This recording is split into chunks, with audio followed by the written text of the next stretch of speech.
online. Professor Romanus Odhiambo, Vice Chancellor of the Meru University of Science and Technology, is our guest this morning on Spice FM, live on KTN News and Spice FM, and also online. We're talking about research, innovation, and commercialization of Kenyan universities. Prof, you've said, no, we actually don't even have enough universities in the country. Just dispelling that whole argument by people who are saying, honey, how many universities can I have? How many universities do we even have just in Meru County alone? Surely. If you look at Mount Kenya, how many universities do we have in Mount Kenya region? Sheesh, not enough, you say. However, the thing that has also been a big issue of conversation recently is on funding universities and making universities be able to run the best way they could with the kind of money that they get. There's money that comes in capitation from the government. There's money that comes from people paying direct school fees, and there's money from other sources. Do you find that the current mix of funding universities is sufficient, is the best? Thank you very much. This is very timely. Kenyans, the money that currently public universities get is actually not enough. It's less than 50%. The funding model in the universities is called DUC, Differentiated Unit Cost. That means that this differentiated unit cost says that the government has to give some money. Actually, 80% should come from the government. Then the 20% should come from the household. The household is you, the parent, you, the sponsor, you, any good, somebody who want to support somebody. And for a long time, this started back, the 20% from 1992, actually, which the household pay for the university, it translates to 16,000 per year. And so if you look at it in terms of semester, that's 8,000 per year. That is the fees from 1992 up to now that my students and all the students in public university pay, 8,000. Per semester? Yeah, per semester.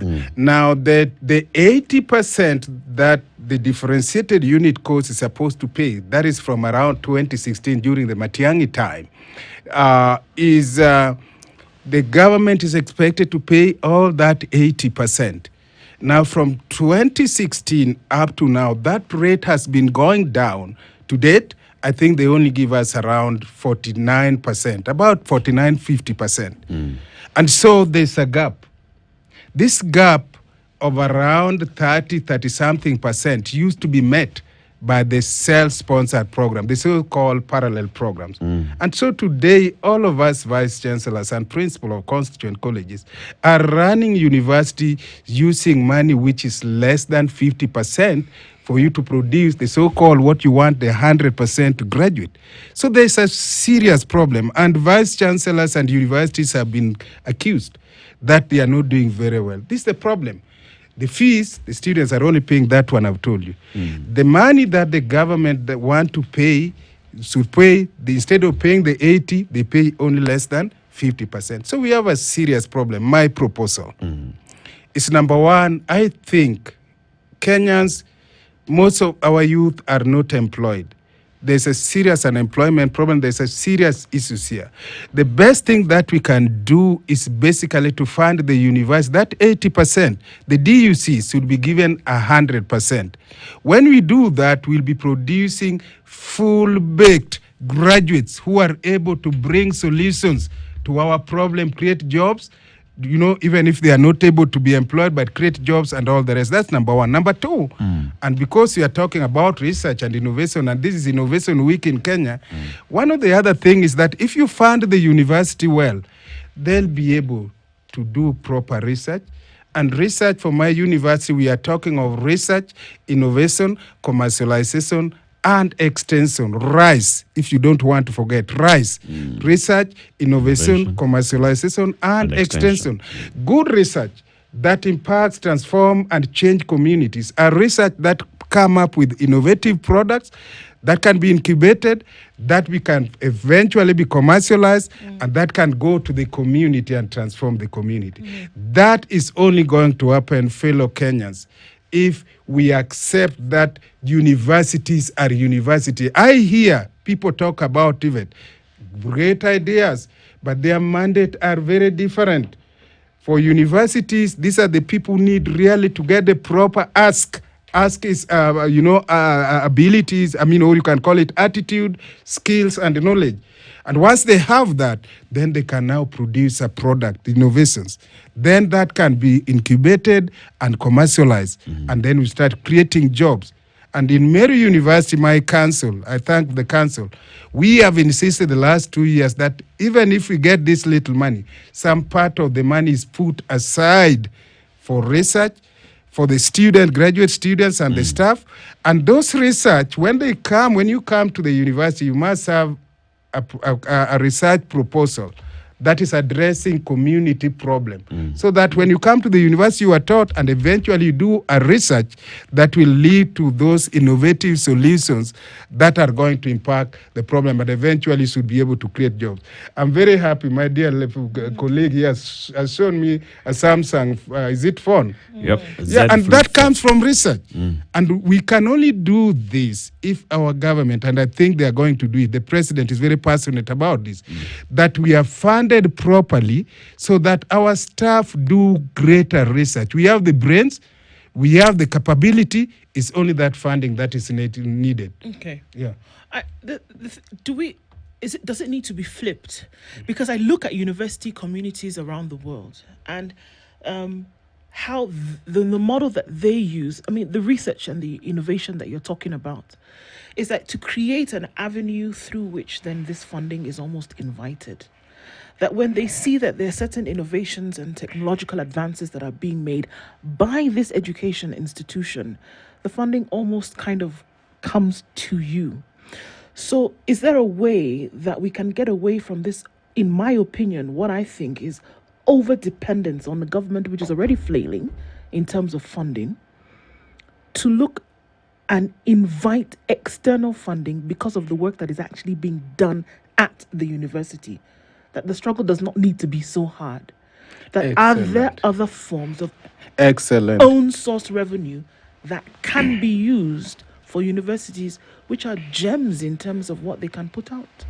There are entire countries that depend on education as foreign exchange. How can that work? I think this is a very important point. The countries where that has succeeded, there are issues that have to be addressed, the policy issues. For example, we need to strengthen university-industry partnership. Now, that can only happen if our government, and I think Ruto presidency will do this, if they create policies that allow the people who come and work here, our industries, people who run them. When they run here, they don't come with every consultant from outside there. Outside there, it is a must that the consultants should be part and parcel of the country. So one of the ways of really strengthening this is really to change our policy for any manufacturing things. And we are just a consuming country. And most of the things we consume come from outside there. And if they are doing them here, then they come with a consultant. I think we need to create a policy that allows that anybody coming to manufacture something here must have consultant from here and work closely with the universities. At Meru University of Science and Technology, I agree with you. Our council, which is the employer appointed by the government, has actually insisted that Meru University must now try to find other solutions, like working with the industries and seeing the problem they have and see how they can now that become a basis of research that can now be used to solve the problems of those industries. And in that way, the industry will now start coming to the university. And I think going forward, for all our universities, be they private universities or public university, that is the way to go. That the industry, some of them are there to make money. Yep. So if you can do a research that value add to what they are already doing, like the beautiful phone you have just shown me here. You told me, is it 400,000? It's big money. 150. Oh, that one. Yeah, that one. That's money. And if I can do something on me that will make it go to 180, don't you think the industry will come for me? Indeed. And that's what we are saying, that strengthening policies that will allow also industries to start looking for people who are brains in the university to do this, but also the universities also to do something that will show the industries that what they are doing is going to be, the industries are there to make money. So why should they come if you are not going to give them something to make money? I remember some of the things, you know, the M-Pesa story? Yeah, it was something. Was it Oxford or Cambridge where it was discovered? Although Kenyans said it was discovered in Kenya, but we know where it was discovered. But it was from the university. And then if we can do that, then the industry will start coming. So going forward, let's have a stronger collaborations between industries and the universities. And one way I'm pleading in the Kenyan TV right now is that the policies, you know, we have also our own research fund, National Research Fund. It's Kenyan universities where postgraduate students are never sponsored. When I came to the university, I was the only one who was picked to go and do a master's class taught by 10 professors.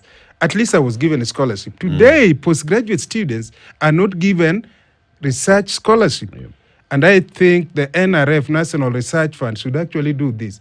The policy is that 2% of our GDP should be given to NRF. When that is done, NRF should also attribute this, distribute this on a pro rata basis to all the universities so that research can take place. And when the universities get this, they need to work in such a way that the research that they get may end up in such beautiful fonts, such beautiful gadgets that can create jobs. Thank Professor, you. Yes. how accessible is this fund, this 2%? Because it's there in paper and it's been there for some time. If it isn't accessible, it might as well not be there. Why do I say this? Universities around the world, and you've traveled and you know, in many places, a university like yours is an incubation hub for innovation. And so industry has no choice but to come to you, because the things they require, you have the muscle, you are the one who has the future at your fingertips. And the time. And the time. Yes. 24/7. Yes, but that is only possible if this 2% is accessible. As I said, it's on paper. I understand it. And it wouldn't just be for the technical sciences. It would be for the natural sciences, it would be the Even social arts, sciences, for yeah. the arts. Everything that we speak of. You look at let's look at MIT, okay? Known around the world. The reason why that university has remained where it is because of just that. It's an innovation hub, among other things. You are right. The thinking that goes on and the creativity that goes on is always not just world class, it's always ahead of its time. The others follow. They do. And industry goes to them for solutions. So I am saying, how accessible is this money? Thank you. By the way, Meru University of Science and Technology is one of the very few with an innovations and entrepreneurship center and incubation center. And we are very grateful to Dr. James Mwangi, our chancellor. I know you all Kenyans, you all know James Mwangi, using his own family money, built for us a state-of-the-art innovation, incubation, and entrepreneurship center. And it's very useful for that. We are really very appreciative for that. Our constitution says that 2% of the GDP in Kenya should be actually be given to NRF. That is the dream. But so far, we have not acquired that. We, as university vice chancellors and research-minded Kenyans, are pleading to the government that this should be realized. And once it is realized, what NRF does is that they normally advertise every year for people to apply, for those scholarships, for those research grants. And then after that, it is given. But because they only get around 300 million. It has never been to that 3 billion. So that 300 or 200 billion, that's what they distribute to all the people competitively. Is that 2% of our GDP? It is not. It is not. That's what I've said. Trillion. That's what I said. That for now, that is the dream, the ideal. But what we get every year, things about just 300 million every year. And I think we are pleading to the government that we need to get there. Once we get there, then some of these dreams we are talking about, we can actualize them. And he asked a very important question. Do people apply? How do people get this? One of the suggestions we are saying is that they need to target, especially universities, research students. and research professors. Once they have that money, they can put a portion, some of it, to go to the universities, and will be able to do research that will bring change in terms of innovations, in terms of commercialization, in terms of extension. That's what I'm saying. Thank you. You know what you're saying? If you look at, say, even private universities or even public universities in developed countries, Right. beyond what the government may give them, Give them. their endowments from the alumni. But it is these hubs that bring in the big money, and it encourages others to do similar things. That's Somebody comes up and puts up a library. That's true. Somebody comes up and puts up a sports complex. That's true. That's what happens. But the reason is because those universities are centers of excellence. Number one. Number two, there are very many towns in the world that would not exist if it wasn't for the university. It can't. Now, the moment you have what you call a university town, you've introduced something into that entire ecosystem that will actually revolutionize that whole place. Because you internationalize the place. Everyone from not just around the country, from around the region will troop there. So you are right. Nairobi stops being the center of everything. Yeah. I say this because what we are discussing is not something that needs to be done. It has been done. It's still being done. That's true. There are cities that are growing because they have a university. Now, how do you unlock this? Because if I look at our universities, what we do with research is we talk about it. But most universities do not focus on research. The one time someone encounters research is when they're doing their master's Yes. or their PhD. Yes. After that, they do not dedicate their time to furthering knowledge in the field that they have their qualifications in. It stops there. What someone does, someone gets a job and you work. We don't have a research culture in our universities. I think you are very right. And you are talking with a professor. I know the problem of research in these universities here. Yes. What happens in Kenya, first of all, the funding is a problem. We as a government need to put some money for funding, because the people, the priests of research, the priests of universities are normally professors like me. And most of the time, because there's no money and you pump me with so many students, so most of us become just teaching professors. And when you teach from morning up to evening, and then there's a term in Kenya which is called moonlighting, there's no energy. If you want to be a serious professor, serious research person, you need time to reflect, just like a priest. There are times they don't want people to see them. They are praying, they are fasting, they are reading, they are meditating, reflecting on the word of God. That is also true with professors. And you Kenyans, if you really want Kenya, and we are there, we are there. We are real professors. I mean, let's have finances. Let's have many graduate studies developed. And you know what happens outside there? When I was completing my PhD back in 95, my professor, Stadmuller in Germany, had about 25 of us as PhDs, and had about 10 postdoctorals, and had about 60 master students. Do you hear me? Now the professor is up there. Yeni priest. He dreams at night. We need to do some research, something on climate change, the mathematical modeling of climate change. Now you bring in all these people under you, they write proposal and you supervise, and then make sure, now this one you go look for money. You get it? In Kenya, it is not possible because we are not funding the universities properly. You Kenyans, please, we can do it. We can do it better. Here people talk about Rwanda, talk about what, but we are the ones who started for them the universities there. The Kenyans, they talk about roads, water. It is our engineers who have designed those roads. So what we need, give universities money, give them research fund, and let them also rise up to that level. But this blame game is about our policies, and we must address it. And I really appeal in front of this national TV that we start talking about doing it, and then a change will be there. We are professors, very good professors. And there's no difference. Academic is academic. I'm a mathematician. A mathematician in America is a mathematician. We are the same. Yeah. You know, calculus is calculus. It is the same everywhere. There's no calculus of America. There's no calculus of Migori. There's no calculus of university. It is calculus. But what the difference is the policies in terms of, do we really value our professors? Do we really want them to help us solve the problem we have? Give them the funding and let the funding to pay their salaries, to have these graduate students, to have research people under them, and then we can actually have the issues sorted out. Thank you. If you look at the way you've said, look at the professors that you have, look at those who are in leadership in education, and then look at those who sit in the councils of the universities. These are all very influential people. What you're talking about is a policy shift. And it's not a big shift. If all these people are speaking and reading from the same page, it is something that just would take a short time, a short conversation, and it would happen. Why is it not happening?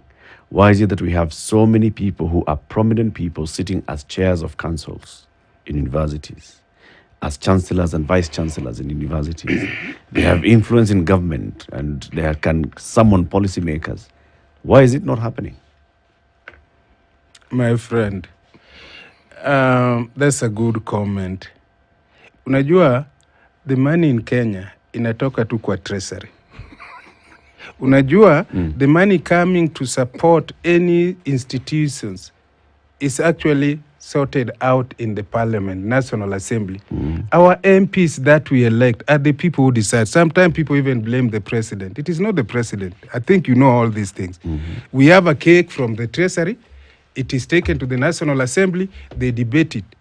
I think it is all about policy. For example, let me tell you, the council members can only oversight what they have been given, but they have got no information, the ability really to decide how much they are given. So what we need to do is policy. Have you ever asked yourself why we have money called bursary given by the county government? And please, governors, don't kill me on this. We have bursary given by CDF. We have bursaries given by GAF. We have, I don't want to talk about that. You know, all this. Why can't we concentrate some of these ideas? And of course, I know where you come from, being Kenyans. You are also called for Arambe every weekend. Again, it is all that bursary in quote by household. So why can't we consolidate this and do something well? And then we'll sort out some of these things. The council, don't misunderstand this. The council can only oversight what they are given through the National Assembly. They do not have the power to determine how much they are given. Prof, it's been a very interesting 1 hour. I'm sorry, thank you. I hope you are not chasing me. No. It's been a very short 1 hour, very interesting 1 hour. Yeah. Professor Romanus Odhiambo is the Vice Chancellor at the Meru University of Science and Technology, MUST. Asante for joining us. Come again soon. Thank you. It's been a pleasure being with you guys. And please, I welcome all Kenyans to join Meru University of Science and Technology. We have assembled a university, 10 years old, which is really planning how to transform, change, and impact this community in terms of the 8 areas. You can check that in our website. Thank you very much. Asante sana. Keep it here for more conversations. Good morning.